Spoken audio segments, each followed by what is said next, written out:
Hello മക്കളെ, നമ്മളിന്ന് study ടൈമിൽ എടുക്കുന്നത് 1-ാം ക്ലാസ്സിൻ്റെ മലയാളത്തിലെ പാഠം 9 ആഹാ എന്ത് സ്വാദ് എന്നതിൻ്റെ കുഞ്ഞെഴുത്താണ് കേട്ടോ. അപ്പോൾ പാർട്ട് 1 ചെയ്തിട്ടുണ്ട്, ബാക്കി ഭാഗമാണ് ഈ ഒരു ക്ലാസ്സിലുള്ളത്. അപ്പോൾ നമ്മൾ ആന പഴങ്ങളൊക്കെ പറിച്ച് മൈനക്ക് കൊടുക്കാതെ കഴിക്കുന്നത് വരെയാണ് നമ്മൾ എടുത്തിട്ടുണ്ടായിരുന്നത്.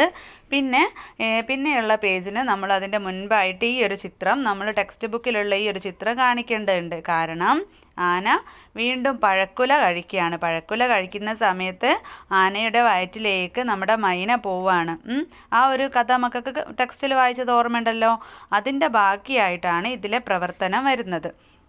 അപ്പോൾ ആന പഴങ്ങളൊക്കെ പറിച്ച് തിന്നിട്ടും മൈനക്ക് കൊടുക്കുന്നില്ല അല്ലേ. അപ്പോൾ മൈന ഇങ്ങനെ വിഷമിക്കുകയാണ്, നീ അതും എനിക്ക് തന്നില്ലല്ലോ, എല്ലാം തരാമെന്ന് പറഞ്ഞ് പറ്റിക്കുകയാണല്ലോ എന്ന്. അപ്പോൾ ആന പറയുന്നത് എന്താ, അടുത്ത തവണ തരാമെന്നല്ലേ ഞാൻ പറഞ്ഞത് എന്നല്ലേ. ഓരോ പ്രാവശ്യവും അങ്ങനെ പറയാണ്. അങ്ങനെ മൈന ആനയുടെ വയറ്റിൽ പോയതിന് ശേഷം എന്താ സംഭവിക്കുന്നത് നോക്കാം.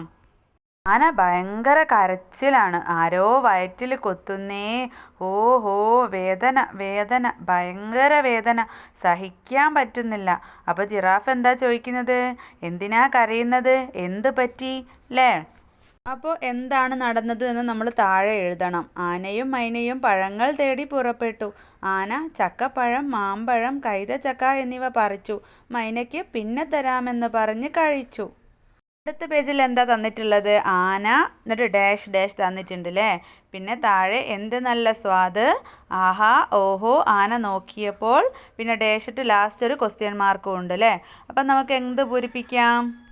ആന പഴക്കുല ഉയർത്തി വായ തുറന്നു, പഴക്കുല കുലുക്കി തുരുതുരാന്ന് പഴമെല്ലാം വായിലേക്ക് വീണു. എന്ത് നല്ല സ്വാദ്, ആഹാ ഓഹോ ഓഹോഹോ. ആന നോക്കിയപ്പോൾ മൈനയെ കാണാനില്ല. മൈന എവിടെ പോയി. ഇനി ആനയും ജിറാഫും തമ്മിലുള്ള ഒരു സംഭാഷണമാണ്. ജിറാഫ് എന്താ ചോദിക്കുന്നത്, മൈന എങ്ങനെയാ നിന്റെ വയറ്റിലെത്തിയത്. അപ്പോൾ ആന പറയാണ്, വാഴപ്പഴത്തോടൊപ്പം മൈനയെ വിഴുങ്ങി. അപ്പോൾ ജിറാഫ് എന്ത് പറയും, മൈന എന്തിനാ വയറ്റിൽ കൊത്തിയത്. ആന, കിട്ടിയ പഴമൊക്കെ പിന്നെ തരാമെന്ന് പറഞ്ഞ് ഞാൻ മൈനയെ പറ്റിച്ചു. അപ്പോൾ ജിറാഫ് പറയാണ്, നീ കാണിച്ചത് ശരിയാണോ, നിന്റെ കൂട്ടുകാരനല്ലേ മൈന. ആന, എൻ്റെ തെറ്റ് എനിക്ക് മനസ്സിലായി. ഇനി താഴെ നമുക്ക് എന്തെഴുതാം. ജിറാഫ് ചുറ്റും നോക്കി, വൃക്ഷങ്ങളിൽ നിറയെ മധുരഫലങ്ങൾ.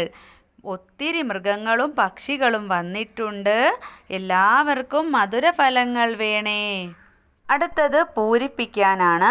മധുരഫലങ്ങൾ പലതുണ്ട്, പറിച്ചു തിന്നാം സ്വാദോടെ. ഏതൊക്കെ പഴങ്ങൾ എഴുതാം.